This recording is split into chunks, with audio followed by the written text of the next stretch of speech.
अब दिखने में तो ये एक स्क्रीन है और ये एक उंगली, लेकिन जब इसको स्क्रीन पे रखा जाए तो इस स्क्रीन के ऊपर हलचल शुरू हो जाती है। अब ये कैसे मुमकिन है? आज इसी मिस्ट्री को हम सॉल्व करने वाले हैं। अगर आपको मेरी वीडियो पसंद आए तो उसे लाइक कीजिए, मेरे चैनल को सब्सक्राइब कीजिए और बेल आइकन पर प्रेस कीजिए ताकि आपको मेरी नई आने वाली वीडियोस की नोटिफिकेशंस मिल जाएं। मेरी अब तक की कन्वर्सेशन से आप एक बात तो समझ गए होंगे कि मैं किस डिवाइस के बारे में या किस प्रोसेस के बारे में बात करने जा रही हूँ। तो ये है क्लास फर्स्ट ईयर और आज इसके चैप्टर नंबर 1 का लेक्चर नंबर 11 है। और आज जो टॉपिक हम डिस्कस करने जा रहे हैं वो है टच स्क्रीन। सबसे मैं हूँ Nadia Noor and welcome to my channel computer science expert.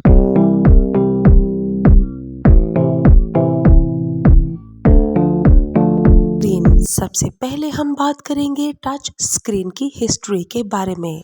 जब शुरू में कंप्यूटर का इस्तेमाल शुरू हुआ तो कंप्यूटर के साथ माउस और कीबोर्ड का इस्तेमाल किया जाने लगा क्योंकि ये सबसे बेस्ट वे था कंप्यूटर को इनपुट देने के लिए। बात करें अगर टच स्क्रीन की तो ये कॉन्सेप्ट 1965 में E.A. जॉनसन की तरफ से एक्सप्लोर हुआ। फिर उन्होंने फर्स्ट कैपेसिटिव टच स्क्रीन को डेवलप किया जो कि first finger driven touch screen कहलाई। इस स्क्रीन को फिंगर के थ्रू टच करके इस पर मौजूद ऑब्जेक्ट्स की मूवमेंट को कंट्रोल किया जा सकता था। फिर इस डिवाइस को एयर ट्रैफिक कंट्रोल के लिए भी इस्तेमाल किया जाने लगा ताकि पायलट्स को टेक ऑफ, लैंडिंग और फ्लाइट से मुतल्लिका सिचुएशन के बारे में गाइड किया जा सके और इससे एयरक्राफ्ट की कोऑर्डिनेशन और मैनेजमेंट को मज़ीद बेहतर किया गया। और इस कैपेसिटिव टच स्क्रीन ने आने वाले वक्त के लिए टच स्क्रीन की बुनियाद को रखा।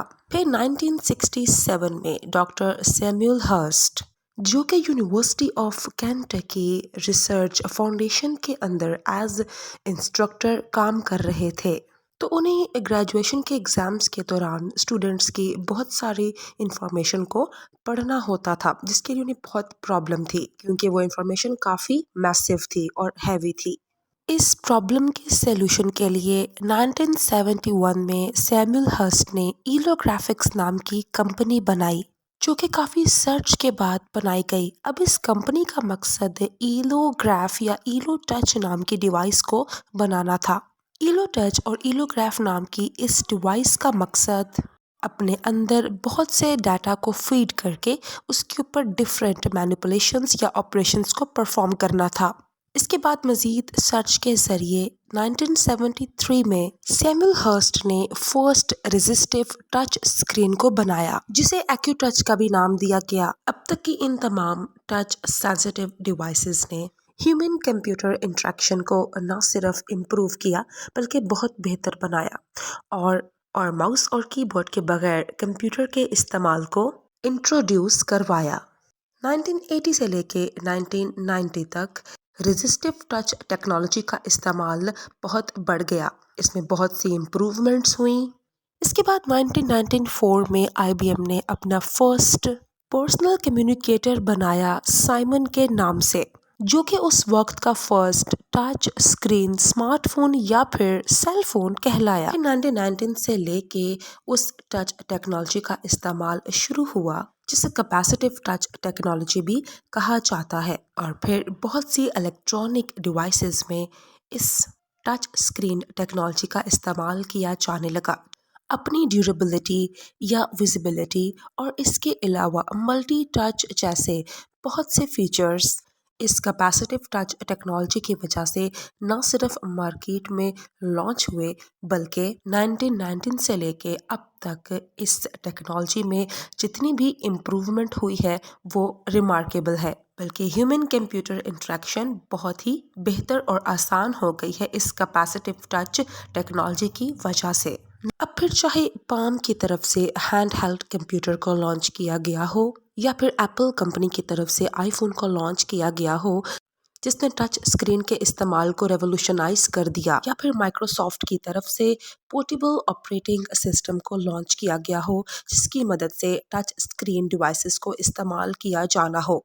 Smartphone, tablets, laptop and even computers में भी टच स्क्रीन टेक्नोलॉजी का इस्तेमाल किया जाने लगा। अपनी ड्यूरेबिलिटी, विजिबिलिटी, एडवांसमेंट और आसानी की बदौलत आज भी इस तरीके पर अमल किया जा रहा है और इन फ्यूचर इस टच स्क्रीन के इस्तेमाल और टेक्नोलॉजी में मज़ीद बेहतरी आएगी, क्योंकि इसके इस्तेमाल का सबसे बड़ा फ़ायदा ये है कि बहुत सी पोर्टेबल डिवाइसेस को ना सिर्फ एक जगह से दूसरी जगह मूव किया जा सकता है, बल्कि माउस और कीबोर्ड के बगैर टच स्क्रीन की मदद से इन डिवाइसेस को इस्तेमाल किया जा सकता है।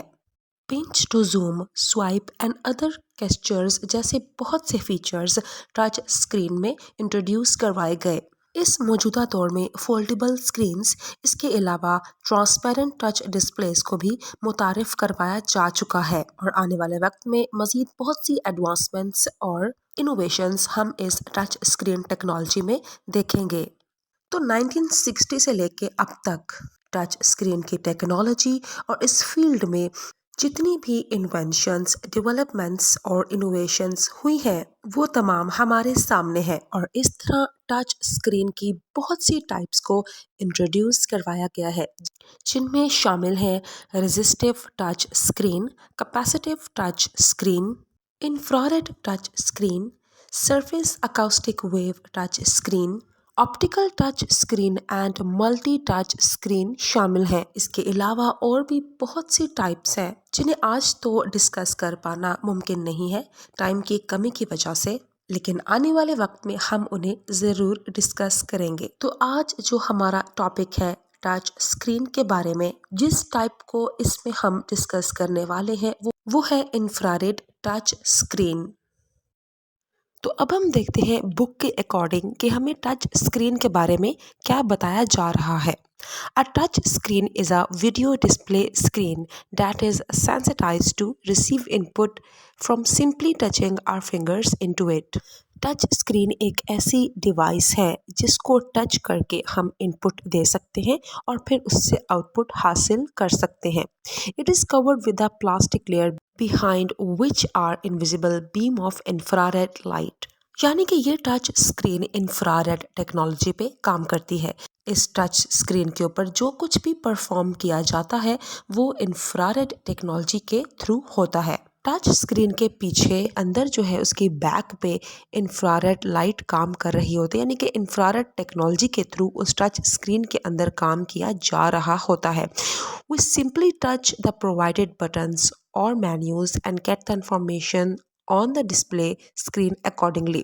जब भी हम टच स्क्रीन को, चाहे वो किसी भी टाइप की हो, उस पर जब हम टच करते हैं तो टच करने से हम उसे इनपुट दे रहे होते हैं और फिर उस इनपुट देने के बाद वो डिवाइस प्रोसेसिंग के अमल से गुजारने के बाद हमारे दिए हुए इनपुट को आउटपुट में कन्वर्ट करके हम तक लेकर आती है। तो सिंपली यही काम होता है टच स्क्रीन का, ठीक है। Touch screen devices input as well as output devices भी कहलाती हैं।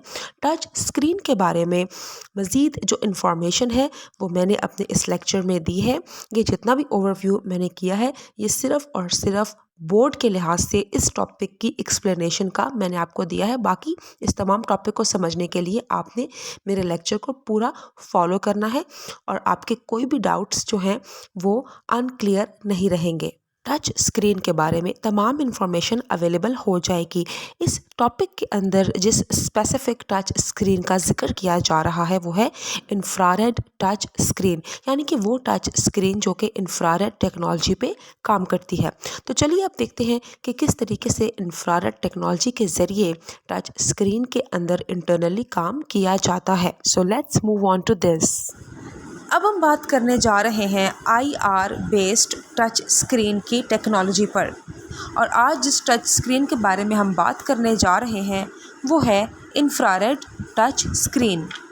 क्योंकि हमारे टॉपिक टच स्क्रीन के अंदर जो है इंफ्रारेड टच स्क्रीन के बारे में ही बात की जा रही है, तो मेरे ख़्याल से इसको समझना ज़्यादा ज़रूरी है। बाकी टच स्क्रीन को हम अगर हमारे टॉपिक्स ने डिमांड की तो हम ज़रूर समझेंगे। अभी हम चलते हैं इंफ्रारेड टच स्क्रीन की एक्सप्लेनेशन की तरफ। हमारे पास अगर ऐसी डिवाइस है जो टच स्क्रीन है लेकिन उसके बैक पे IR यानी कि इंफ्रारेड टेक्नोलॉजी काम कर रही है, तो उसके काम करने का तरीका ये है कि इसमें 2 टाइप की IR इस्तेमाल होती हैं। पहली IR को कहा जाता है IR ट्रांसमीटर या IR LED, जो कि इमिट करता है लाइट को। मतलब ये है कि इस IR ट्रांसमीटर से इंफ्रारेड लाइट निकलती है। इसका काम यही होता है कि इंफ्रारेड लाइट को निकालना। दूसरी टाइप की जो IR इस्तेमाल होती है इंफ्रारेड, इसे कहा जाता है IR रिसीवर, इंफ्रारेड रिसीवर, और इसे फ़ोटो डायोड भी कहा जाता है। और इसके अलावा इसका जो तीसरा नाम है उसे सेंसर भी कहा जाता है। ठीक है, अब मैं यहाँ पे IR रिसीवर के लिए वर्ड सेंसर का यूज़ करूँगी ताकि आपको समझ आ सके कि सेंसर मतलब सेंस करने वाला, अपने अंदर लेकर आने वाला या फिर रिसीव करने वाला।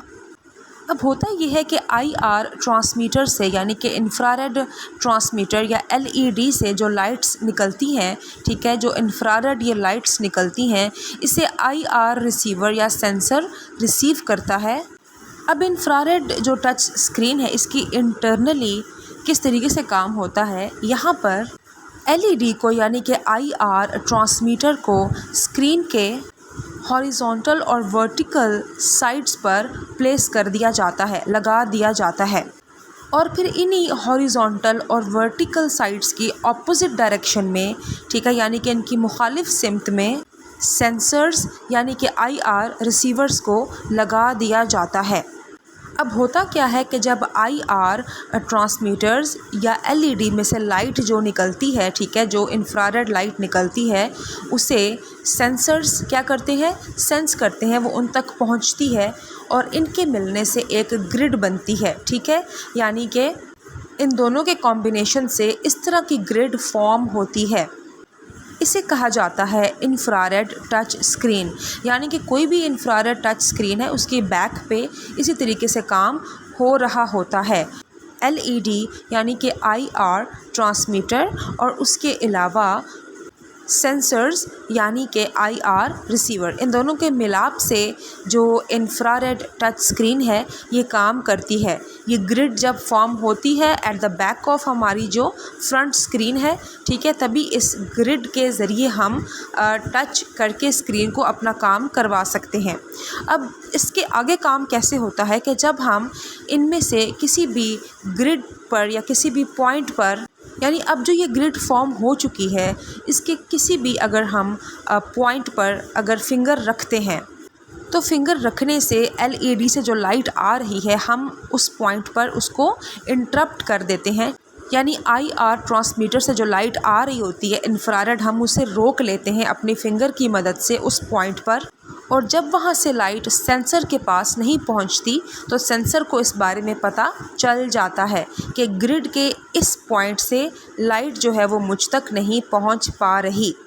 अब जिस पॉइंट पे हमने ग्रिड के फिंगर रखी होती है, ठीक है, अब अगर आप यहाँ पे गौर करो तो 2 बीम ऑफ लाइट जो हैं उनको हमारी फिंगर रोक लेती है, एक जो हॉरिजॉन्टल साइड से आ रहा है और एक जो वर्टिकल साइड से। अब यहाँ पर आपने ये बात याद रखनी है कि कंप्यूटर या फिर जो हमारा सेल फ़ोन होता है, ठीक है, इसमें जो XY कोऑर्डिनेट्स होते हैं इनकी पोजीशन मैथमेटिक्स के XY कोऑर्डिनेट से ज़रा डिफरेंट होती है। ठीक है, अब इसमें हॉरिजॉन्टल साइड ऑफ जो LED है वहाँ फॉर्म होता है X एक्सिस, और जो वर्टिकल साइड ऑफ LED है वहाँ फॉर्म होता है Y एक्सिस।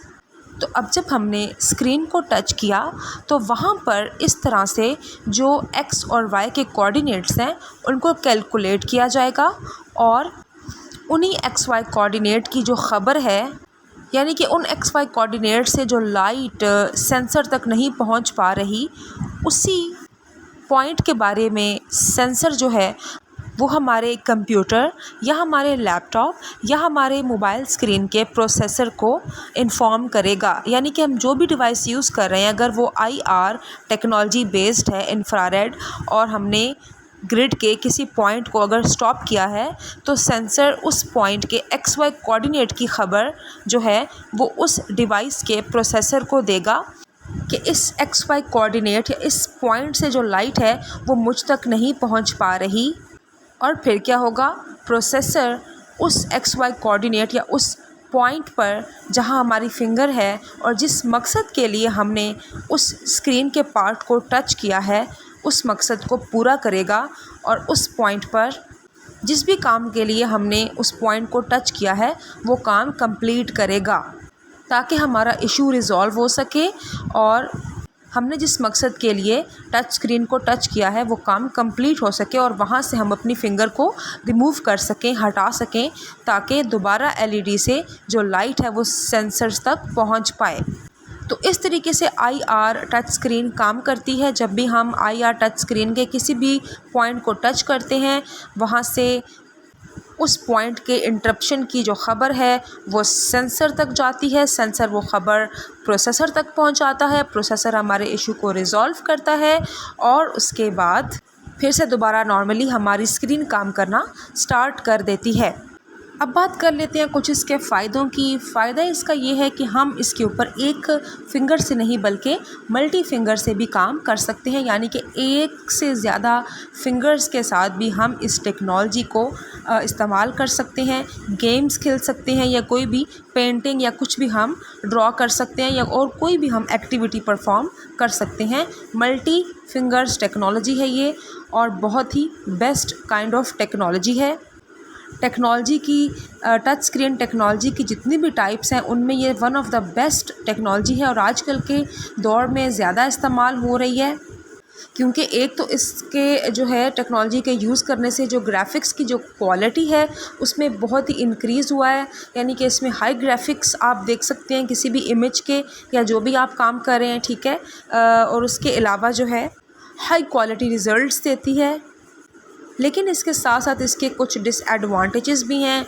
ज़्यादातर इस टेक्नोलॉजी को यूज़ किया जा रहा है कंप्यूटर्स में या लैपटॉप्स में या टैबलेट्स वगैरह में, ठीक है। और मोबाइल फ़ोन्स में या जो आम तौर पे इस्तेमाल होते हैं हमारे, जो हम सेल फ़ोन यूज़ करते हैं, ठीक है, उसमें इसका इस्तेमाल ज़्यादा नहीं होता, क्योंकि ये एक स्पेशल काइंड ऑफ टेक्नोलॉजी है और इसके साथ ये बहुत ही ज़्यादा एक्सपेंसिव भी है, महंगी भी है, ठीक है। तो इसलिए भी इसे हर कोई अफोर्ड नहीं कर सकता इस डिवाइस को ख़रीदना। तो आम जो हमारे स्मार्टफ़ोन है या आम जो हमारे लैपटॉप है उसमें शायद इसका इस्तेमाल ना होता हो, लेकिन जो स्पेसिफ़िक जिनमें भी इनका इस्तेमाल होता है फिर ऑब्वियसली उनकी प्राइस बढ़ जाती है, तो वो फिर अफोर्डेंस में नहीं आते। तो इसलिए ये काफ़ी महंगी टेक्नोलॉजी है। फ़ायदे भी इसके काफ़ी हैं और नुकसान इसका ये है कि ये बहुत महंगी है और इसको अफोर्ड करना जो है हर किसी के बस की बात नहीं है। तो आई होप आपको यहाँ तक टच स्क्रीन जो आईआर बेस्ड है इसकी अच्छे तरीके से समझ आ गई होगी। तो अब हम बात करते हैं रावलपिंडी बोर्ड के हिसाब से इस टॉपिक की एक्सप्लेनेशन की। टच स्क्रीन जितना ये टॉपिक आपकी बुक में मेंशन्ड है फर्स्ट ईयर की पंजाब टेक्स्ट बुक बोर्ड में, आपने इस टॉपिक की इंफॉर्मेशन जो है उसे इतना ही तैयार करना है। टच स्क्रीन का जो छोटा सा पैराग्राफ है जिसमें इंफ्रारेड टच स्क्रीन का जिक्र है, आपने इस पूरे पैराग्राफ को इतना ही तैयार करना है जितना ये लिखा हुआ है। इसके अलावा जो भी मैंने आपको इन्फॉर्मेशन दी वो टच स्क्रीन के टॉपिक को बहुत ही अच्छे तरीके से एक्सप्लेन करने के लिए दी, ताकि आप उसे बेहतर तरीके से समझ पाएँ, ठीक है। तो अब यहाँ पे जो टच स्क्रीन के बारे में जो कुछ भी लिखा हुआ है आपने इसे तैयार करना। मेरे ख़्याल से ये कोई इतना डिफ़िकल्ट नहीं है, काफ़ी आसान है, ताकि अगर एमसीक्यूज़ में टच स्क्रीन के बारे में पूछा जाए तो आपको पता हो। और इसके अलावा अगर शॉर्ट क्वेश्चन आंसर में टच स्क्रीन का सवाल आए तो आप उसका आंसर देने के काबिल हों, या इसके अलावा अगर लॉन्ग क्वेश्चंस में भी टच स्क्रीन को एज अ पार्ट दिया जाए तो आपको काफ़ी कुछ पता हो टच स्क्रीन के बारे में। और ज़रूरी नहीं कि जो इस टॉपिक में लिखा हुआ है इसी को आपने same as it is explain करना है। अगर ये सवाल एज शॉर्ट क्वेश्चन या एज लॉन्ग क्वेश्चन आता है, आप इस टॉपिक के बारे में जो भी इंफॉर्मेशन आपको मालूम है, ठीक है, या जिस तरीके से आप इसको बेहतर एक्सप्लेन कर पाएँ, बशर्त ये कि वो इन्फॉर्मेशन दुरुस्त हो, ठीक है? गलत इन्फॉर्मेशन नहीं लिखनी है आपने बोर्ड के एग्ज़ाम्स में, ये नेगेटिव इम्पैक्ट छोड़ती है आपके एग्ज़ामिनर पर। आपने बेहतर से बेहतर इन्फॉर्मेशन, अच्छी से अच्छी इन्फॉर्मेशन, यानी कि जो कुछ आपको टच स्क्रीन के बारे में पता है और वो वैलिड है, वो ठीक है, आप अपने टॉपिक के आंसर में ऐड कर सकते हैं। आपको मार्क्स मिल जाएँगे, ठीक है? और आपने जो है इसके लिए थोड़ी बहुत सर्च भी करनी है, ठीक है? और अगर सर्च का टाइम ना हो तो मेरा लेक्चर तो है ही आपके लिए, आप इसे देखिए, सुनिए, समझिए और इस टॉपिक को आप अगर एज़ एक्स्ट्रा तैयार करना चाहते हैं विच इज़ इम्पॉर्टेंट नहीं है, ठीक है? क्योंकि आपकी ऑलरेडी बुक काफ़ी लेंथी है, तो आपको चाहिए कि जो टॉपिक आपकी बुक में दिए हुए एटलीस्ट वो आपको तैयार हो। इसके अलावा अगर आप जो है अगर आपका टाइम डिमांड करता है तो आप एक्स्ट्रा इन्फॉर्मेशन को याद रख सकते हैं और उसे अपने ऐड कर सकते हैं, ठीक है? करने को कुछ भी हो सकता है, सिर्फ आपकी विल पे डिपेंड करता है कि आप करना चाहते हैं या नहीं, ठीक है? तो आई होप आपको यहाँ तक बड़े अच्छे तरीके से समझ आ गई होगी कि बोर्ड के लिहाज से आपने इसे किस तरह तैयार करना है, सेम एज इट इज़ जैसे इस टॉपिक में लिखा हुआ है, ओके? तो अब मैं आपसे लेना चाहूँगी अलविदा। मिलेंगे आपसे नेक्स्ट लेक्चर में नेक्स्ट टॉपिक की एक्सप्लेनेशन के साथ फर्स्ट ईयर की। तो तब तक अपना बहुत ख्याल रखिएगा। Good bye.